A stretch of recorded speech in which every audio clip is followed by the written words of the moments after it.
प्रभु यीशु मसीह के पाक और सच्चे नाम में सृष्टिकर्ता परमेश्वर यहोवा की महिमा और आप सभी दर्शकों एवं श्रोताओं को मसीह यीशु में सादर शालोम। आज परमेश्वर के वचन के गहरे भेद पर परमेश्वर के दया से हम चर्चा करना चाहते हैं और मैं हाथ जोड़कर मसीह में सनम्र निवेदन करता हूँ कि अपना समय जरूर दें और इस भेद से अवगत हों। होशे की पुस्तक उसके 4 अध्याय उसके 6 वचन में परमेश्वर का वचन कहता है, मेरे ज्ञान के न होने से मेरी प्रजा नाश हो गई। और यशायाह 5 अध्याय उसके 13 वचन में परमेश्वर का वचन कहता है, अज्ञानता के कारण मेरी प्रजा बंधुआई में जाती है और उसके प्रतिष्ठित पुरुष भूखे मर रहे हैं, प्यास के मारे उनके तालू जीभ से चिपक रहे हैं। जी हाँ, अज्ञानता के कारण लोग बंधुआई में और मृत्यु और कंगाली और मुसीबतों में जा रहे हैं। अज्ञानता के कारण मेरी प्रजा नाश हो गई, ऐसा परमेश्वर का वचन कहता है। हजारों सालों से क्रिश्चियन सोसाइटी का अर्थात चर्च का मान्यता रही है कि आज से लगभग 6000 प्लस वर्षों पहले परमेश्वर ने सिर्फ 6 दिन में दुनिया को बना दिया और 6वें दिन परमेश्वर ने मनुष्य को नर नारी करके बना दिया। आज से सिर्फ लगभग 6000 वर्ष पहले ये दुनिया अस्तित्व में आई है। इस प्रकार की मान्यता चर्च की रही है। जी हाँ, 20वीं सदी में जब विज्ञान का विकास हुआ, 20वीं सदी में जब विज्ञान बहुत डेवलप होने लगा, तब हमारे सामने बिग बैंग थ्योरी और इवोल्यूशन थ्योरी आया और कार्बन 14 विधि के द्वारा आयु पता लगाने का मैथ्स आया, आयु पता लगाने का यंत्र का आविष्कार हुआ और उससे आयु पता चलती है। पृथ्वी लगभग 4.5 अरब वर्ष पुरानी है। 4.5 अरब वर्ष से पृथ्वी का अस्तित्व है और अस्तित्व आने में और अरबों वर्ष लगे हैं। लगभग 1280 करोड़ साल पहले ये दुनिया अस्तित्व में आना आरंभ हो चुका था। जब इन साइंस की बातें सामने आई, वो भी प्रमाणों के साथ, तब लोगों का विश्वास बाइबल से हटने लगा। हम ब्रिटेन की स्थिति को देख सकते हैं। आज मैंने गूगल में चेक किया कि ब्रिटेन में कितनी प्रतिशत में कौन कौन से धर्म के मानने वाले हैं। गूगल ने हमें बताया कि 46% क्रिश्चियन है ब्रिटेन में और 10% अन्य धर्मावलंबी हैं। तो 44% लोग वे नहीं मानते कि ईश्वर है, वे नास्तिक हो गए हैं। इस प्रकार की स्थिति ब्रिटेन की है, जिसने सुसमाचार को पूरी दुनिया में फैलाने का काम किया है। जी हाँ, और ये बुरी स्थिति है हमारे ब्रिटेन की, जहाँ से मसीहत पूरी दुनिया में फैली। मैं निवेदन करना चाहता हूँ कि हम परमेश्वर के वचन को समझने की कोशिश करें। एक सिद्धांत है जो परमेश्वर के भक्तजन देते हैं। यदि सृष्टि में कोई प्रमाण उपलब्ध है तो बाइबल में जरूर उसका कोई न कोई वर्णन होगा। यदि बाइबल में कोई वर्णन है तो सृष्टि में जरूर उसका कोई न कोई प्रमाण होगा। ये परमेश्वर के संतों का दिया हुआ सूत्र है और ये एकदम सत्य है, क्योंकि बाइबल परमेश्वर की एकमात्र सच्ची पुस्तक है। इसलिए एकमात्र सच्चे परमेश्वर यहोवा का एकमात्र सच्ची पुस्तक का हम सम्मान करें और इसे समझने की कोशिश करें। एक और मान्यता है जो परमेश्वर के भक्तजन देते हैं। विज्ञान पढ़कर परमेश्वर का इनकार करना विज्ञान का दुरुपयोग करना है। विज्ञान पढ़कर परमेश्वर को और जानना, परमेश्वर के कार्यों को और जानना विज्ञान का सदुपयोग है। जी हाँ, विज्ञान कभी नहीं बताती कि परमेश्वर नहीं है। लोग विज्ञान का दुरुपयोग करते हैं। विज्ञान के द्वारा हमें परमेश्वर को और अधिक जानना है। विज्ञान के द्वारा हमें परमेश्वर के कार्यों को और अधिक जानना है। इस प्रकार से परमेश्वर की दया से हमें विज्ञान का सदुपयोग करते हुए आगे बढ़ना है। हमें परमेश्वर का वचन उत्पत्ति की पुस्तक उसके पहले अध्याय के पहले पद में परमेश्वर का वचन इस प्रकार बताता है, आदि में परमेश्वर ने आकाश और पृथ्वी की सृष्टि की। In the beginning God created heaven's and earth. आदि में परमेश्वर ने स्वर्गों और पृथ्वी की सृष्टि की। बाइबल ये नहीं बताती कि परमेश्वर ने सृष्टि कब किया। आज से लगभग 6-7 हजार साल पहले परमेश्वर ने सृष्टि का निर्माण किया, सृष्टि को अस्तित्व में लाया, ऐसा बाइबल नहीं बता रही है। बाइबल बता रही है आदि में। बाइबल का परमेश्वर यहोवा इलोहीम जो एकमात्र अनादि परमेश्वर है, उस अनादि परमेश्वर ने आदि किया, शुरुआत किया, आरंभ किया। आज से यदि हम विज्ञान की गणना को माने तो लगभग 1280 करोड़ साल पहले परमेश्वर ने कहा स्वर्गों और पृथ्वी अस्तित्व में आ जा। भजन संहिता 33 अध्याय और उसका 9 वचन परमेश्वर का वचन बताता है, परमेश्वर ने कहा और हो गया। परमेश्वर ने आज्ञा दी और वास्तव में वैसा ही हो गया। जी हाँ, परमेश्वर ने आज्ञा दी, स्वर्गों और पृथ्वी अस्तित्व में आ जा। इसमें जीवन की उत्पत्ति हो जा, इसमें जीवन विकसित होने लग। यही बिग बैंग है, यही परमेश्वर का कार्य है, यही जीवन की उत्पत्ति है, यही जीवन का विकास है। परमेश्वर ने कहा और हो गया। परमेश्वर ने कहा और हो गया। होने में अरबों वर्ष लगे हैं। जी हाँ, परमेश्वर को कहने में कोई समय नहीं लगा। उसने कह दिया, आज्ञा दे दी, लेकिन उसे फुलफिल होने में समय लगा। जी हाँ, और वो अरबों वर्ष का समय है। बिग बैंग हमें परमेश्वर के कार्य को समझने में मदद करता है, न कि परमेश्वर का इनकार करता है। जी हाँ, परमेश्वर ही है जो अनंत ऊर्जा का अनंत स्रोत है, अनंत विशाल ऊर्जा, अनंत जिसे मापा नहीं जा सकता, अनंत सीमित ऊर्जा परमेश्वर के पास है। परमेश्वर ही है जो एकमात्र स्रोत है अनंत ऊर्जा का। उस परमेश्वर ने कहा, अर्थात परमेश्वर के अंदर से ऊर्जा निकली। परमेश्वर ने कहा अर्थात एक महाविस्फोट हुआ। परमेश्वर का वचन और परमेश्वर का आत्मा टकराता है और दोनों मिलकर एक विस्फोट होता है। जी हाँ, जिसके कारण सृष्टि अस्तित्व में आई। यही हकीकत है। हकीकत यही है कि परमेश्वर ने बिग बैंग का उपयोग करते हुए इस यूनिवर्स को और स्वर्गों को परमेश्वर ने अस्तित्व में लाया अरबों वर्ष पहले। जी हाँ, 12.8 अरब साल पहले परमेश्वर ने यह कार्य आरंभ किया और परमेश्वर की दया से अरबों वर्ष में यह कार्य पूरा हुआ।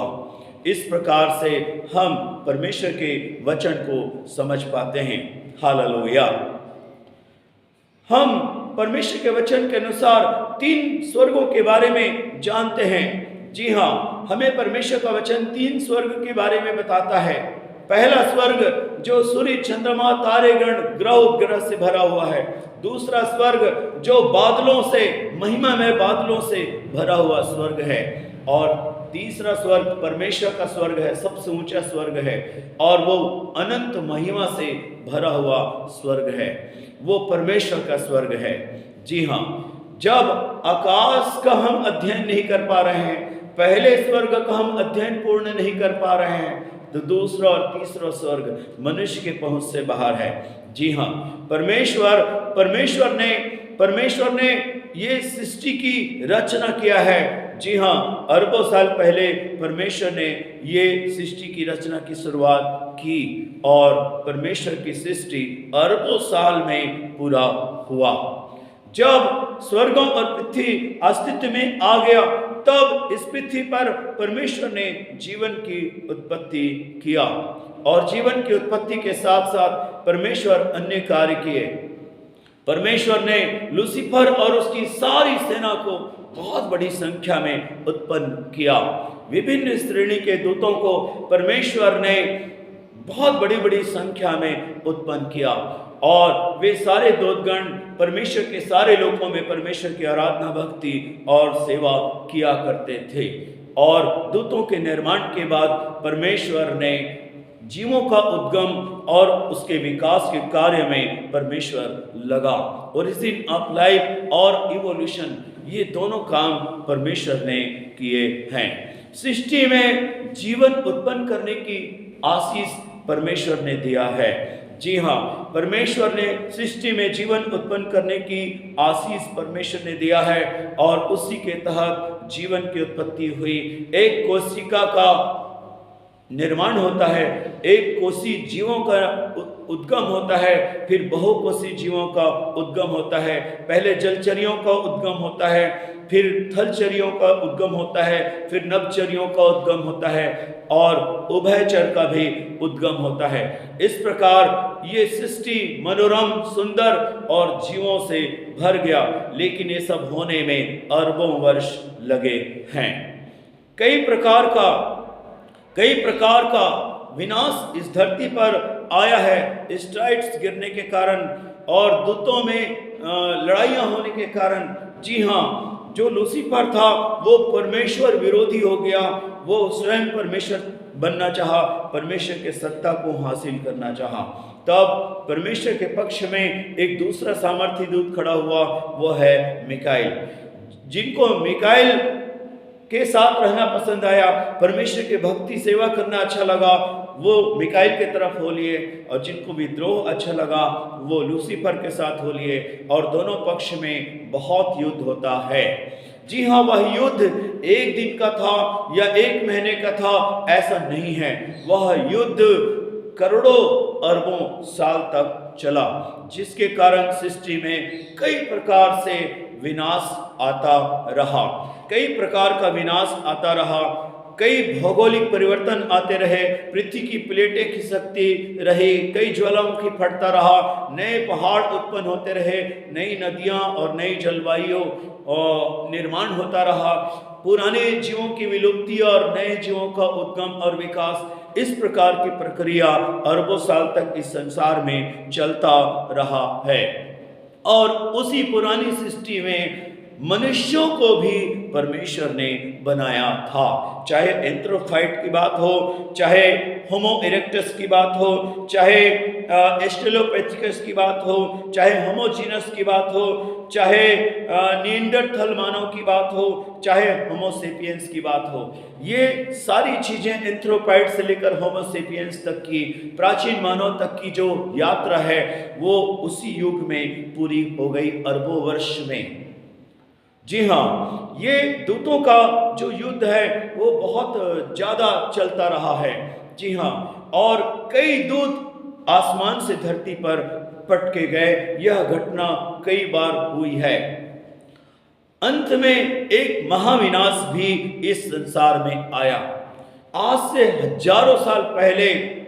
जी हाँ, परमेश्वर ने मिकाएल को सामर्थ दिया, और मिकाएल ने लूसीफर को फाइनली उसने हरा दिया, दूसरे स्वर्ग से धरती पर पटक दिया मिकाएल ने लूसीफर को, जिसके कारण पृथ्वी में बहुत ज्यादा विनाश आया।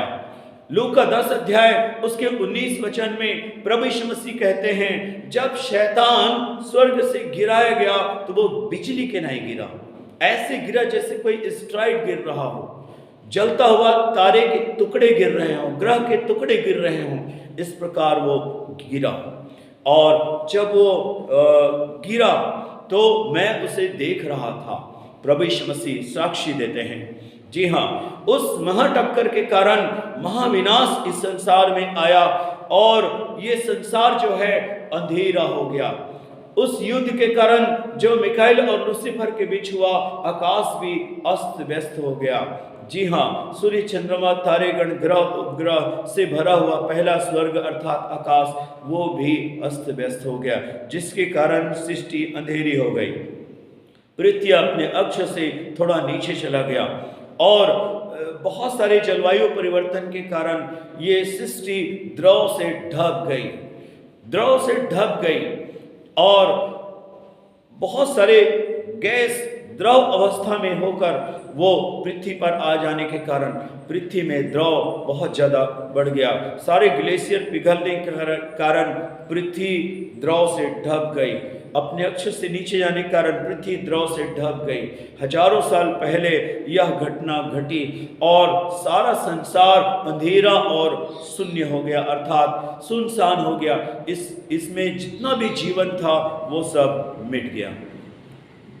हजारों साल तक ऐसी ही स्थिति में ये सृष्टि अर्थात अंधकार और सुनसान पड़ी रही। उत्पत्ति 1 अध्याय उसका 2 वचन और यिर्मयाह की पुस्तक और उसके 4 अध्याय उसका 23 वचन महाविनाश का वर्णन करते हैं। पृथ्वी बेडौल और सुनसान पड़ी थी। इस महाविनाश के बाद पृथ्वी बेडौल और सुनसान पड़ी थी और गहरा जल छाया हुआ था। उस गहरे जल के ऊपर परमेश्वर का आत्मा मंडलाता था। कितना अद्भुत वर्णन है। यिर्मयाह 4:23 परमेश्वर का वचन कहता है, मैंने पृथ्वी पर देखा, वह सुनी और सुनसान पड़ी थी और आकाश को और उसमें कोई ज्योति नहीं थी। और मैंने पहाड़ों को देखा, वे हिल रहे थे और सब पहाड़ियों को कि वे डोल रही थी। फिर मैंने क्या देखा कि कोई मनुष्य भी ना था और सब पक्षी भी उड़ गए थे। ये परमेश्वर का महान वर्णन है। ये परमेश्वर का वचन हमें बता रहा है कि इस सृष्टि में मानव भी थे। एंथ्रोपाइड से लेकर होमोसेपियंस तक का मानव, वो होमोसेपियंस जो गुफाओं में रहते थे, वो होमोसेपियंस जो मांस खाया करते थे, पेड़ों का फल खाया करते थे, वो होमोसेपियंस जिनको भित्ति चित्र बनाना आ गया था, जो हथियार को उपयोग करना सीख गए थे, परंतु वे खेती करना नहीं सीखे थे, परंतु वे बात करना नहीं सीखे थे, लिखना पढ़ना नहीं सीखे थे। जी हाँ, ज़्यादा विकास उनके जीवन में नहीं हो पाया था। और एंथ्रोपाइड से लेकर होमोसेपियंस तक की यात्रा उस महाविनाश में खत्म हो गया। परंतु आज से लगभग 6-7 हजार साल पहले, परमेश्वर ने सिर्फ 6 दिन में, परमेश्वर ने सिर्फ 6 डेज में, सिर्फ 6 दिन में परमेश्वर ने इस यूनिवर्स को नव-निर्माण दिया। इस यूनिवर्स को नव-निर्माण दिया परमेश्वर ने। हालेलुया। और परमेश्वर ने 5वें और 6वें दिन जीवन की भी उत्पत्ति किया। इस बार परमेश्वर ने जीवन की उत्पत्ति और विकास का ज्यादा उपयोग नहीं किया। सीधे रीति से जिस क्रम में परमेश्वर अरबों साल से काम करते आ रहे थे, उसी क्रम में परमेश्वर ने जीवों को सीधे सीधे बनाकर उत्पन्न कर दिया। मिट्टी पानी से परमेश्वर ने मनुष्य और सारे जीवों को परमेश्वर ने उत्पन्न किया और परमेश्वर ने उनको जैसे वो जलचर है तो जल में परमेश्वर उनको रहने के लिए दिया, जैसे वो उभयचर है तो जल और थल दोनों में रहने के लिए परमेश्वर ने उनको दिया, जैसे वो नवचर है परमेश्वर उसे आकाश में और पेड़ों में रहने का, ऊंचे स्थानों में रहने का अनुग्रह परमेश्वर ने उनको दिया। परमेश्वर महान परमेश्वर है। जैसे वो थलचर है तो परमेश्वर ने उन्हें जमीन पर चारा चरने और जीवन जीने का अनुग्रह परमेश्वर ने उनको दिया। इस प्रकार परमेश्वर ने सृष्टि को फिर से मनोरम, सुंदर और आशीषित कर दिया। सिर्फ 6 दिन में परमेश्वर ने इस यूनिवर्स का नव निर्माण किया। हालेलुया। पहले परमेश्वर ने पहले दिन में उजाला होने के लिए कहा, उजाले और अंधियारे को अलग अलग किया और दोनों मिक्स भी होते रहे, अलग होते रहे। इस प्रकार सांझ का और भोर का होना आरंभ हो गया। दूसरे दिन परमेश्वर ने पृथ्वी पर जो द्रव अधिकाई से आ गया था उसको गैसीय अवस्था में ऊपर उठा देता है, जिससे वायुमंडल का निर्माण होता है। तीसरे दिन परमेश्वर ने भूमि में काम किया, धरती में काम किया, उसको अक्ष में वापस लाता है और उसे लगभग गेंद के आकार में उसके आकार को स्थिर कर देता है, उसके आकार की गतिशीलता को रोक देता है। सूखी भूमि दिखाई दो, अर्थात उसका आकार बदलना बंद हो जा और वो अपने अक्ष में वापस आ जा। परमेश्वर ने ऐसा काम किया। पृथ्वी के ऊपर जो जल बच गया था उसको परमेश्वर ने पृथ्वी से अलग किया। इस प्रकार समुद्र और सूखी धरती का निर्माण परमेश्वर ने तीसरे दिन किया और पृथ्वी पर पेड़ पौधे उगने की आज्ञा परमेश्वर ने दी। चौथे दिन परमेश्वर ने आकाश में अर्थात पहले स्वर्ग में परमेश्वर ने काम किया। सूर्य, चंद्रमा, तारेगण, ग्रह, उपग्रह को फिर से व्यवस्थित किया और कि वे पृथ्वी पर प्रकाश दें और पृथ्वी पर समय की गणना होना आरंभ हो गया। स्पष्टतया सुबह होना, दोपहर होना, शाम होना, रात्रि का होना, दिन पर दिन गुजरना आरंभ हो गया। इस प्रकार परमेश्वर की दया से समय की गणना की शुरुआत चौथे दिन से हो गई। पांचवें दिन में परमेश्वर का वचन कहता है, आकाश उड़ने वाले पक्षियों से और समुद्र जीव जंतुओं से भर जाओ। छोटे से लेकर बड़े से बड़े जीवन को परमेश्वर ने उत्पन्न कर दिया। नभचरियों को, जलचरियों को परमेश्वर ने बना दिया। और छठवें दिन परमेश्वर ने सारे थलचरों को और सारे उभयचरों को परमेश्वर ने बनाया और मनुष्य को भी अपने स्वरूप और अपनी समानता में नर और नारी करके परमेश्वर ने मनुष्य की सृष्टि की। इस न्यू होमोसेपियंस को परमेश्वर ने अपने स्वरूप में बनाया। जी हाँ, प्राचीन मानवों को परमेश्वर ने अपने स्वरूप में नहीं बनाया था। स्वरूप का मतलब है परमेश्वर की समानता में नहीं बनाया। समानता का मतलब है उनमें आत्मा नहीं था, उनमें उतना ज्ञान नहीं था जितना होना चाहिए, उनके पास उतना अधिकार और ताकत नहीं था जितना होना चाहिए। जी हाँ, उनके अंदर उतने वे स्वभाव नहीं थे जो होना चाहिए, जो एक मनुष्य में परमेश्वर देखना चाहता है। इस प्रकार प्राचीन मानव परमेश्वर के स्वरूप और समानता में नहीं थे, लेकिन ये न्यू होमोसेपियंस जिसकी उत्पत्ति आज से लगभग 6-7 हजार साल पहले, 6000 प्लस वर्षों पहले परमेश्वर ने किया। आदम और हवा नाम बाइबल में हम उनका पढ़ते हैं। इन न्यू होमोसेपियंस को आराम से बात करना आता है, इन्हें आराम से चमड़े का वस्त्र पहनना आता है, इन्हें आराम से बगीचा लगाना आता है, इन्हें आराम से पेड़ों का फल तोड़ना आता है। जी हाँ, इन्हें आराम से परमेश्वर की संगति करना आता है, इन्हें आराम से खेती करना आता है, इन्हें आराम से पशुपालन करना आता है, इन्हें आराम से आग पर नियंत्रण रखना आता है। ये आराम से मॉडिफाइड हैं, आधुनिक हैं। परमेश्वर ने इनको बनाया। जिस क्रम में परमेश्वर अरबों साल से काम करते आ रहे थे, उसी क्रम में परमेश्वर ने मनुष्य की सृष्टि की। लेकिन मनुष्य में एक बड़ा काम परमेश्वर ने किया, उनके अंदर आत्मा भी समवा दिया। इस प्रकार मनुष्य जीवता प्राणी अर्थात आत्मिक प्राणी बन गए और परमेश्वर ने मनुष्य को फूलो फलो और पृथ्वी में भर जाओ कह के आशीष दिया। हम मनुष्य की सभ्यता के विकास के बारे में हम बाइबल में पढ़ते हैं कि मनुष्य की संख्या अदन से बाहर बढ़ने लगी और वे प्रकृति पूजक और बुराइयों में परमेश्वर से दूर हो गए, जिसके कारण जल प्रलय भेजकर परमेश्वर ने संसार को नाश कर दिया। परमेश्वर के वचन में वर्णन जल प्रलय का मिलता है तो हमें सृष्टि में प्रमाण भी मिलता है। वो नाव जिसको नूह ने उपयोग किया था वो तुर्की के अर्मेनिया पहाड़ पर आज भी रखा हुआ मिलता है। वही पहाड़ अरारात पर्वत कहलाता था प्राचीन समय में, आज वो अर्मेनिया कहलाता है। जी हाँ, आज भी वो नाव उसी नाप और उसी प्राचीनता की रखा हुआ है। और उसी स्थल पर रखा हुआ है जिसका वर्णन बाइबल करती है।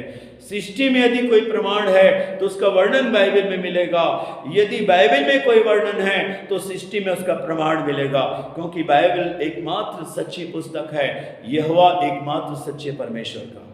हालेलुया।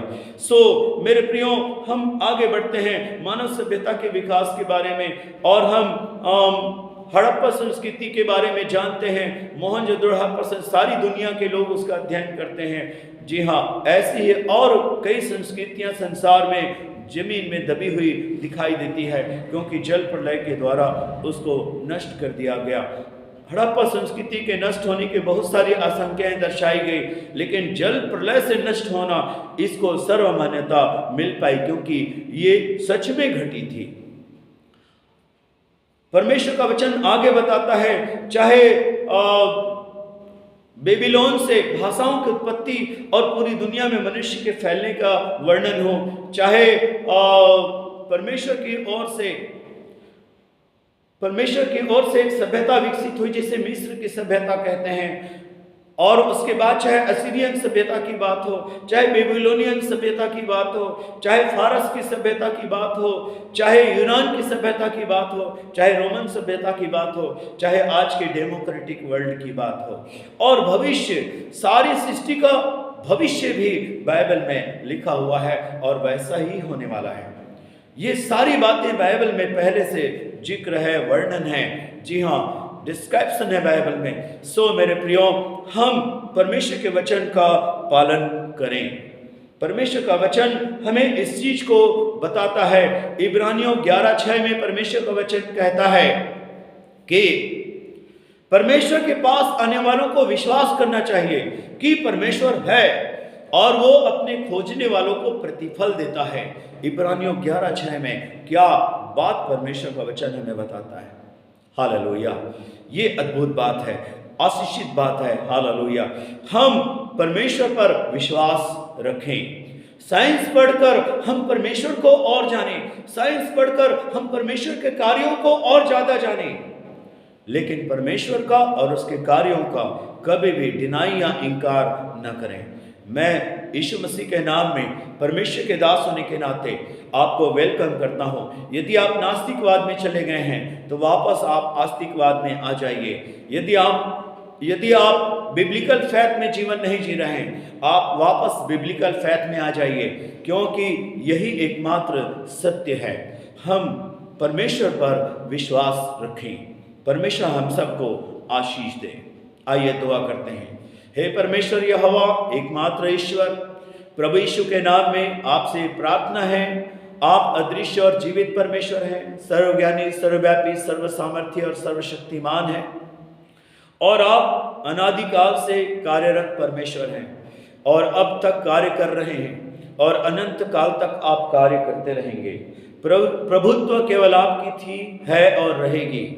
महान परमेश्वर, विनती है पूरी मानव सभ्यता को आशीष दीजिए पिता परमेश्वर, कि सब आपको पहचान सकें, आप पर विश्वास रख सकें, आपको प्रेम कर सकें, आपकी राहों पर चले, आपकी करुणा पर भरोसा करें। ऐसा आप कार्य करो पिता परमेश्वर, सब बातों में आपको आदर मिले, प्रभु यीशु के नाम में, आमीन। चैनल सब्सक्राइब करना, शेयर करना कभी ना भूलें, और परमेश्वर के दया से अगले वीडियो में फिर से मिलते हैं। जय मसीह की।